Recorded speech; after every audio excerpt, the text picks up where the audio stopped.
going on, people? Welcome to the United Stand. Welcome to the road trip for Derby Day, man. Massive game. We've been here before, innit? Facing City. What's this? The fourth time we faced them this year. And apart from getting embarrassed in the first half of the semi-final of the Carabao Cup, we've actually done all right. 2 wins against them. Weirdly, in really weird wins against them. We didn't dominate for 90 minutes in both of those games that we won, but and obviously the second game we won at the Etihad didn't really matter because we was out anyway. But it is technically 2 wins, and look, everything rides on today, or a lot rides on today, should I say. I don't want to say everything because the amount of inconsistency in and around the top 4 is just a joke. Tottenham dropped more points yesterday. Wolves dropped points. Sheffield United won't go away. Chelsea play Everton shortly in about half an hour, so there could be points to be dropped there by Chelsea. You never know. But essentially, Solsjkaer is right. Like he said in his press conference, we've got to focus on ourselves, and it is a big task to beat Man City. We know that, but we've proved we can do it. We proved we can do it, and in the big games, we do turn up. But it's all about what team he picks, man, and the players that are available as per usual. I mean, for me, that diamond, I don't want to see that. I don't think we're very good in that system. The 3-5-2 has given us a decent record. M1 junction 18 to 19 closed. That's not very good. That's not very good at all. That's where we want to get off. Great. Yes, the 3-5-2 formation has seen us have some decent results and look a bit more solid, but maybe not as fluid, you know. But I can see him going with a 3-5-2 today, or 5-3-2, whichever way you want to look at it. I can see him doing that. Hopefully Maguire's fit. He's touch and go. And Bissaka, that could be 2 huge misses. Having said that, obviously, look, Lindelof, a pairing of Lindelof and Bailly is obviously not as strong as having Maguire in for either one of those. But I do fully believe in Eric Bailly, especially in this type of game. I think he'd be right up for it. I'd have no problems with him coming into the side. It's just a bit of a weird partnership we haven't really seen before a lot this season anyway under Oli, which would be Lindelof and Bailly. So for me, I would definitely start Ighalo. I'd go for it. I'd play Ighalo up front, Greenwood on the right, and I'd play Martial on the left. I'd just go for it. I think Ighalo's, you know, shown in the last couple of games that he's coming into a little bit of form. Is he playing amazing and tearing up all the trees? No, but he's shown that he's got a bit of an eye for goal. He's got a bit of a poacher's knack about him, and he can do the ugly side of it. And then we can bring Martial in down the left to sort of get at Man City down the flanks. I mean, I think we just need all the firepower we can get, and Bruno Fernandes just behind them. Failing that, and if Solskjaer does go with the 3-5-2, I think obviously it should be Ighalo and Martial to be the 2 up front. But having said that, he's also got a decision to make in midfield, because Scott's come back. He's done okay. He's not been amazing, but he's been out for a while. He's done all right. But Matic has been ever present, man. And I remember when we were 3-0 down at half time against City in the Carabao Cup semi-final, and yes, I know you could say City took their foot off the gas, but I think Matic come on at half time and he did kind of steady the ship. He did all right, and scored in the Carabao Cup semi-final against them in the second leg, scored a good goal, although he got sent off straight after that.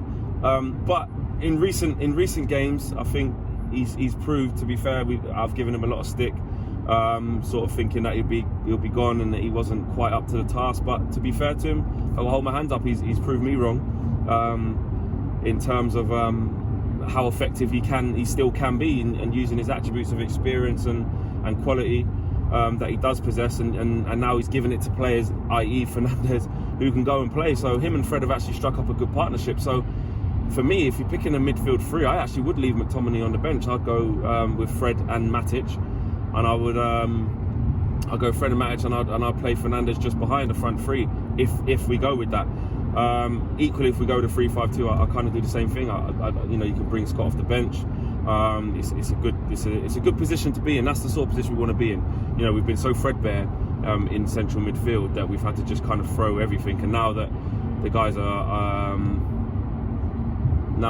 are fit, it's like we're trying to shoehorn them in like that diamond, and I don't really think that works. So more so with the forwards, I just don't think they were you know, last week at Everton, Greenwood and Martial just looked like they didn't have a clue how to play that system.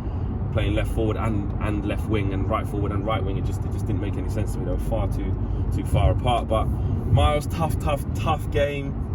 But a win, you know, especially if Chelsea drop some points, a win could like make this look so different. But if Chelsea win today and we lose, that's 6 points.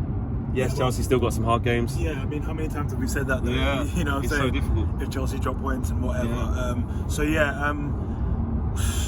It's a really tough one. I think, you know, our record against City hasn't been that great this season.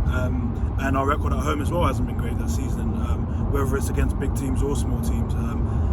I know we've won mainly against the bigger teams this season, but I think at this stage of the season, where like a team like City, as in form as they are, I'm just not sure if we have enough to get the win. But at the same time, we have been playing a bit better, like consistently over the last few weeks. I'm hoping that kind of comes through, and people like Calder, if he starts, can like shine and whatnot. But it's going to be a tough one, regardless. It's going to be mad, and obviously, hopefully, Chelsea drop points against Everton. But what do you think Solsjkaer should do midfield-wise, like with the whole Matic, McTominay thing? Should he shoehorn them all in, or leave one on the bench, or what do you think? I don't think Matic should start. I think McTominay has done enough since he's been back to kind of not necessarily like just be the first name on the team sheet, but to warrant like a start at least in the team. Whether he's brought off in the second half or whatever, that's another issue. Because since he's come back, he's played pretty well. He's scored and whatnot. So I think he should be put in rather than Matic, and you have Fred as well with him. It's more of a dynamic midfield. I know Matic has played well when filling in for McTominay, but in terms of being mobile and whatnot, he's just not the guy. But not to discredit his performance being covering for while McTominay's injured. Yeah. Matic has been pretty solid, to be fair. Yeah. So. And what about the shape? Like diamond, 3-5-2, 4-3-3, 4-2-3-1, whatever you want to call it. I mean, what do you think is actually our best formation? Well, first of all, my question is, why do we have so many different ones that we have to go towards? Why isn't there? Not to say that there should be just one, because we are crying out for something different in other games, but it seems like there's one formation too many. Yeah. Sometimes, and I know we're adapting to teams we're playing, but still sometimes it's a bit of overkill. In terms of our best formation, I mean, I've always liked the way we play in a 4-3-3, just depending on if you've got like a Rashford fit and whatever, and you've got Martial on form. I've just always preferred that with Fred and Scott in midfield. So yeah, I just always like seeing us in a 4-3-3, but just moving the ball a bit quicker. I think the formation isn't our problem. For me, it's how quickly we move the ball and runners off the ball. I don't think there's enough of that. So I don't think formation even really matters as much as just moving off the ball and all of that stuff. So, yeah. I think today it was crucial. Is that first goal, like not just against Man City, but we've seen when we go a goal down, we don't normally come back and win. We've done it a couple of times this season. I'm trying to think. Yeah, we did it against Newcastle, I think, when that own goal was scored. Okay. Then we came back and won. I think we did it against Brighton. They were drawing and we went on to win. Everton, we were 1-0 down, got to a draw, then we just stopped, couldn't get the winner. When we were losing at Sheffield United, we got back into a winning position, then conceded and we drew. So unless I'm mistaken, I can't remember us going 1-0 down and coming back and winning. So it's not really in our DNA right now. But what I did notice after the first game, well, the Carabao Cup semi-final game, first leg, as soon as Bernardo Silva scored in the top bins, and Solskjaer said it in the press conference, he's basically saying it's like they shit themselves. It's like they thought, what do we do? And then the second came very quickly.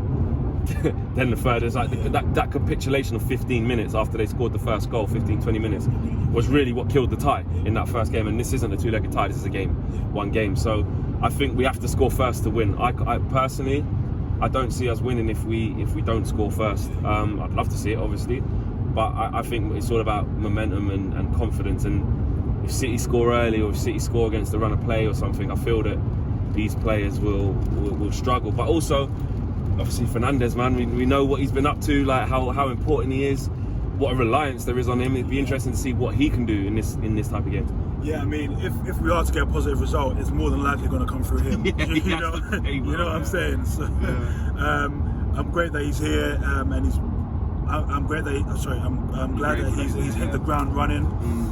So yeah, this is one of the games where it's like, all right, bro, let's see what you can do. Do you know what I'm saying? But that's not to say that all the pressure's on him, not at all. But we are kind of looking to a player of his, prowess to kind of get us through this game, because I'm not really sure who is gonna pick us up and really take us to win the game. We've got a lot. We don't really like creating, do we? Unless he does something. No. We don't create at all. And you saw with the game against Derby, him and Mata were linking up well to create and whatnot. So I'm glad we've got that creative, element to our game. Kind of like a Bernardo Silva type vibe. You know what I'm saying? Yeah. Just someone who can create. He kind of gives the ball away sometimes, but that's what a creative midfielder does. Some of his passes go work, some of them don't. So that's what we need. We need that element. And if we, like I said, if we get the win, it's gonna be through him. He's gonna get at least one assist if we score some goals today. So I'm hoping he is pivotal in this game. I think he will be. He'll definitely be involved in terms of in our attacks. We will certainly be looking for him. Hopefully Solsjkaer picks the right team. This is a massive game. And that whole, where I'm beaten in 9 games it's weird, isn't it? Because in that time we've beat teams that we arguably should beat, but at the same time we've kept quite a few clean sheets, which always breeds confidence no matter who it's against. So that's the positives. But the other side to it is that we still haven't put a run together in the Premier League. So you can say we're unbeaten in however many games, but in all competitions that is. But in the Premier League, there's too many draws, and we haven't put a run together. We haven't won 3 games in a row all year. Yeah, I think people are using the 9 games thing to kind of say, we're coming back into form and whatnot. And I wouldn't really go that far. We've had some Europa League wins in there and whatnot, but yeah, I mean, slowly. I want us to be getting better and whatnot. But the realist in me just kind of sees that we've been drawing too many of those games, and we're not as clinical as the stats are showing.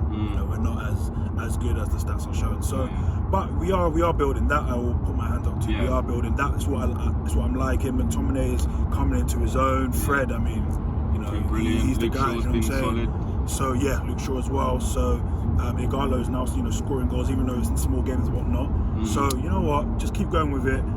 If we don't get the win, we don't get the win today. But you know what? I just don't want to get battered. I don't want to get slapped like how we had to go and see us get slapped 3-0 the first, 3-1, whatever it was, the first time. Do you know what I'm saying? So for real, I hear you. I'm sure everyone feels your pain. If that was to happen today, we've got to avoid being embarrassed. And most of all, I think we need to avoid defeat, man. Like a draw today. Some may say it's not good enough. When we're going to put it around, but at the end of the day, it's Man City. We've seen what it's like when they're in the mood. We've seen what it's like when they get their tails going.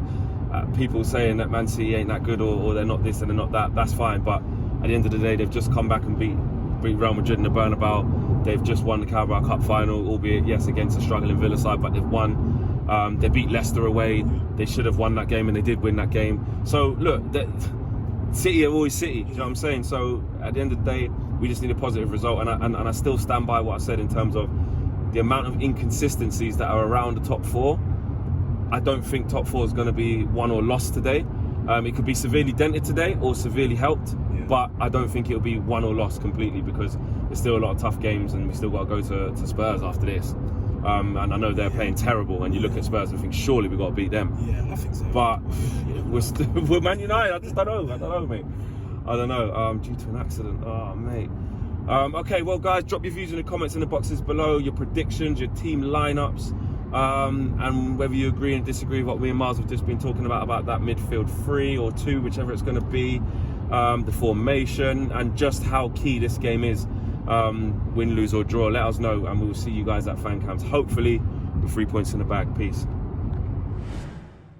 Big thank you to you guys for watching the latest of our videos, and if you want to check out more, make sure you do that just to the right of me. We are the biggest and best Manchester United channel in the world. Make sure you check us out on all of the socials as well: Facebook, Instagram, Twitter and YouTube. The socials are along the bottom. Peace.